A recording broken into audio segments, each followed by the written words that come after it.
Hello guys, welcome to Shweta classes YouTube channel and this is Shweta Tomar. चलिए start करते हैं। आज सॉइल चैप्टर का लास्ट पार्ट करेंगे।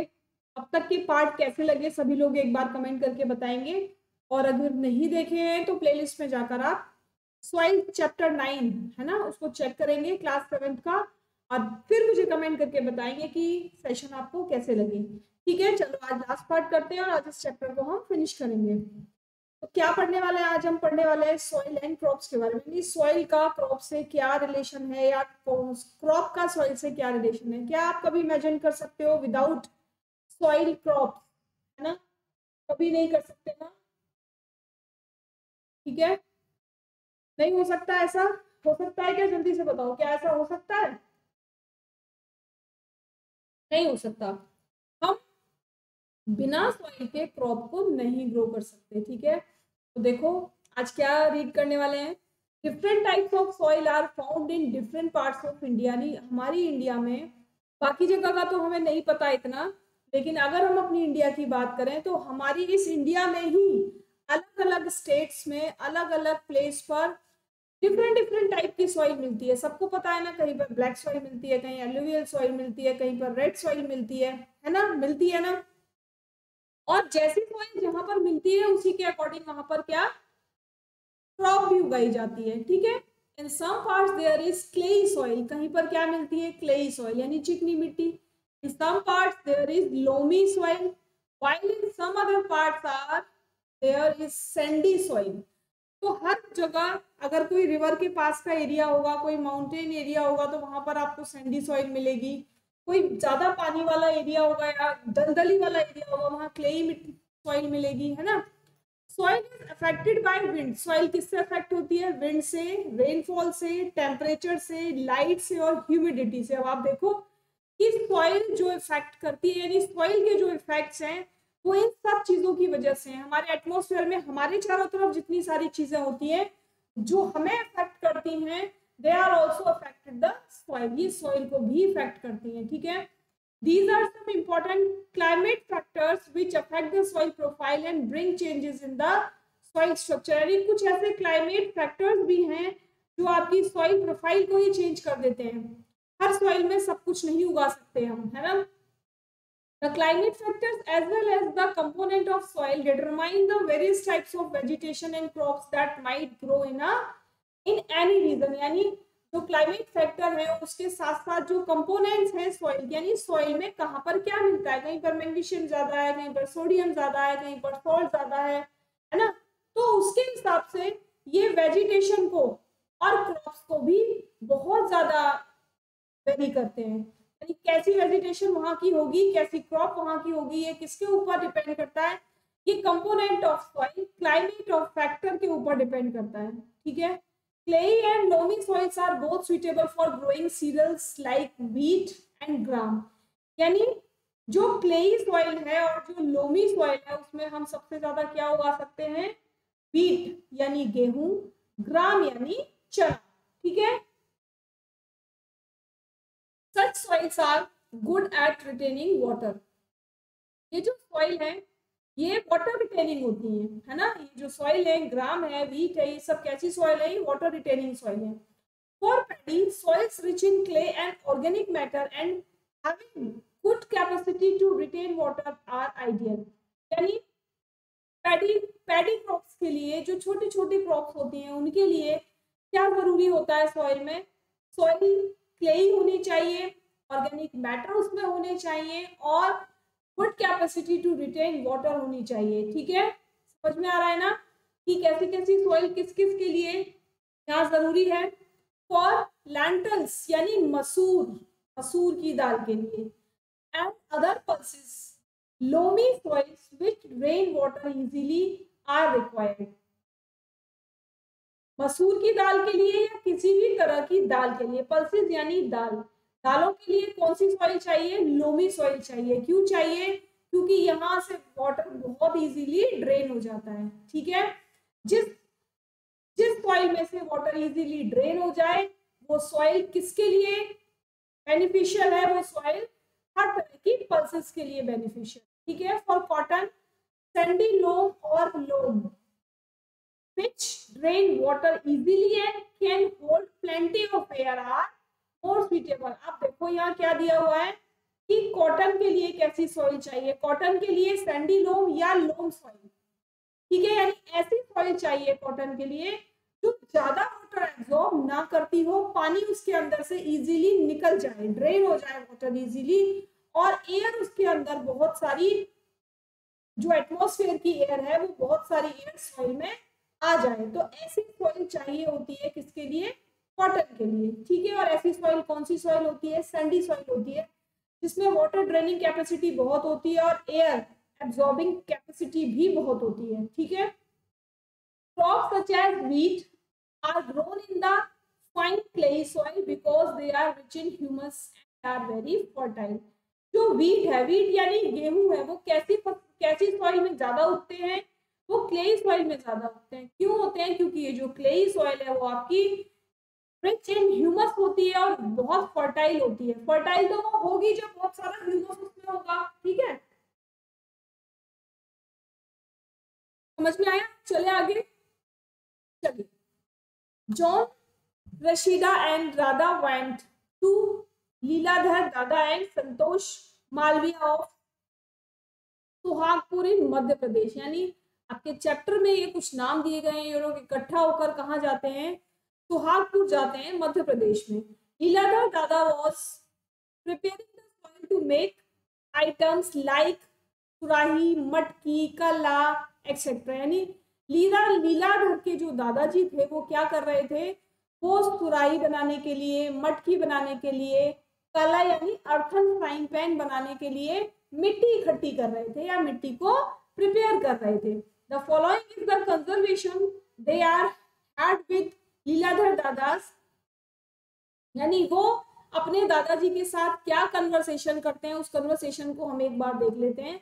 Where was the soil obtained from, वो सॉइल कहाँ से आती है, तो दादाजी ने कहा, क्या कहा, we brought the black soil from a piece of barren land. हम कहाँ से लाते हैं इसको, बैरन लैंड से हम ब्लैक सॉइल का पीस उठाकर लाते हैं, टुकड़ा यानी सूखी सॉइल उठाकर लाते हैं और फिर इसको हम प्रिपेयर करते हैं। तब पूछा गया उनसे, how is the soil prepared, कैसे सॉइल प्रिपेयर्ड कैसे होती है सॉइल, तो दादाजी ने कहा, dry soil will be placed in a large tank and would be cleaned off pebbles etcetera. क्या किया जाता है, उस सूखी हुई सॉइल को पानी में गीला रखा जाता है, रात भर पानी में भिगोया जाता है और उसके बाद जो छोटे छोटे पेबल्स होते हैं उनको उसमें से निकाल दिया जाता है, ठीक है। आफ्टर रिमूविंग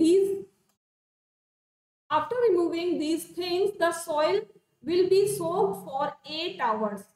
यानी ये सब चीजें निकालने के बाद भी सॉइल को कम से कम 8 घंटे तक भिगो के रखा जाता है। This soil would be needed after mixing horse डंग।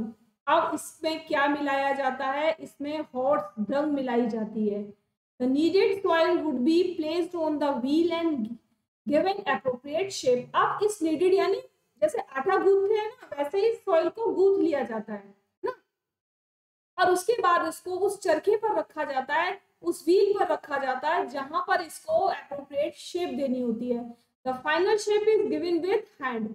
और जो फाइनल शेप दी जाती है वो हाथों से ही दी जाती है, हाथों से ही चरखा चलाया जाता है और हाथों से ही शेप दी जाती है। The items are coloured after 3 days of drawing.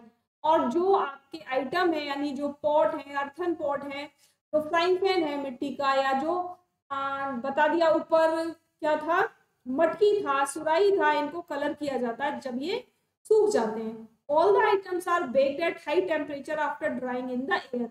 जब ये आइटम हवा में बिल्कुल अच्छे से सूख जाते हैं तब इन आइटम्स को ना बेक किया जाता है, यानी इनको भट्टी में डाला जाता है, जलती हुई भट्टी में डाला जाता है ताकि ये बेक हो जाए। Why is the horse dung mixed in soil? आपको ये पूछना, दिमाग में ये क्वेश्चन आ रहा होगा कि हॉर्स डंग क्यों मिलाते हैं ना, तो हॉर्स डंग इसलिए मिलाते हैं कि burned horse dung helps open up the pores in the soil. कि जब ये हॉर्स डंग मटकों को आग में बेक करते टाइम जल जाती है, यानी जो हॉर्स डंग है वो बर्न हो जाती है और जो पोर्स होते हैं वो रह जाते हैं, है ना, पोर्स खुल जाते हैं। यानी किसी भी मटके में, किसी सुराही में पोर्स को लाने के लिए क्या मिलाया जाता है, हौज रंग मिलाई जाती है, क्योंकि जब हौज रंग मिलाई जाएगी और जब उस पॉट को बेक किया जाएगा तो हौज रंग क्या हो जाएगी, बर्न हो जाएगी और पोर्स वहां पर ओपन रह जाएंगे, ठीक है, so that water could percolate out of the matkas and surahi evaporate and cools the water inside. और तब क्या करते हैं, जो मटका है, ये जो सुराही है, ये एटमॉस्फेयर से कूल एयर को लेते रहते हैं और अपने मटके के पानी को ठंडा करते रहते हैं, ठीक है। You know Suhagpuri surahis and matkas are famous in far off places like Jabalpur. Jabalpur के आसपास के इलाके में सुराही और मटका, कहाँ का, सुहागपुर का सुराही और मटका जबलपुर में, नागपुर में और इलाहाबाद में बहुत फेमस है। यानी हम लोग नहीं जानते, हम इस साइड रहने वाले लोग नहीं जानते, लेकिन जो लोग जबलपुर, नागपुर, इलाहाबाद यहाँ पर रहते हैं या इनके आसपास रहते हैं वो जरूर जानते होंगे कि सुहागपुर का जो सुराही है और मटका है वो कितना फेमस है, ठीक है। चलो आगे देखो, ये देखो यहाँ पर पॉट बनाया जा रहा है, दिख रहा है आपको, ये आदमी पॉट बनाते हुए।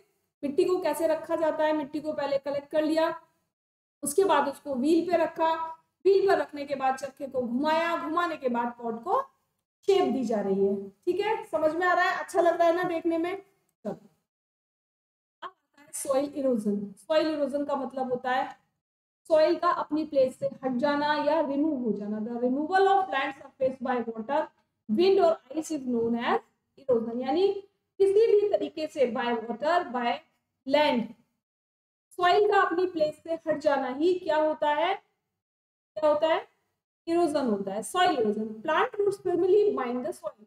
और जब हम ज्यादा से ज्यादा प्लांट लगाते हैं तब हम क्या करते हैं, तब हम अपनी सॉइल को बाइंड कर लेते हैं, यानी बांध कर रख लेते हैं कि कितनी भी बारिश आ जाए, कितनी भी आंधी तूफान आ जाए, हमारी सॉइल एक प्लेस से दूसरी प्लेस पर नहीं जा सकती। In the absence of plant soil becomes loose. जब प्लांट नहीं होते हैं तो हमारी जो सॉइल होती है वो लूज हो जाती है। क्यों? क्योंकि प्लांट्स की जो रूट्स होती है वो सॉइल को पकड़ के रखती है ना, और जब रूट्स नहीं होंगी तो सॉइल को कौन पकड़ेगा, वो तो इजीली कहीं भी चली जाएगी, बाय वाटर, बाय विंड और बाय एयर, है ना, soil, so it can be moved by wind and flowing water. Erosion of soil is more severe in areas of little or no surface vegetation such as desert or bare land. यानी erosion कहाँ पर सबसे ज्यादा खतरनाक तरीके से होता है, जहां पर वेजिटेशन ना हो, जैसे डेजर्ट और बेयर लैंड। से डेजर्ट में प्लांट्स नहीं होते तो वहां पर सॉइल इरोजन बहुत अच्छे से होता है। और बेयर लैंड यानी कोई भी ऐसी चीज, कोई भी ऐसा प्लांट, छोटा प्लांट, बड़ा प्लांट जहाँ नहीं है, बारिश नहीं हो रही जहां पर, वहां पर भी क्या होगा, वेजिटेशन नहीं होगा, और जब वेजिटेशन नहीं होगा तो सॉइल इरोजन वहां होगा, है ना। सो cutting of trees and deforestation should be prevented and effort should be made to increase the green areas।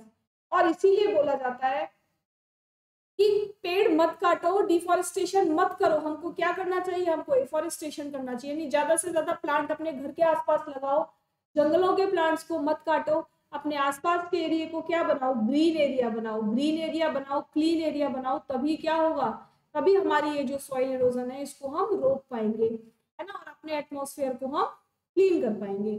तो ये जो आपका चैप्टर है आज कंप्लीट होता है। कल से हम लोग स्टार्ट करेंगे एक न्यू चैप्टर, और इस चैप्टर को देखकर, सारे पार्ट्स को देखकर एक बार सभी लोग मुझे कमेंट भी करेंगे, लाइक भी करेंगे और शेयर भी करेंगे, ठीक है। जो लोग आज फर्स्ट टाइम देख रहे हैं वो सभी लोग सब्सक्राइब कर लेंगे, है ना। कल फिर मिलते हैं एक नए चैप्टर के साथ, तब तक के लिए थैंक यू।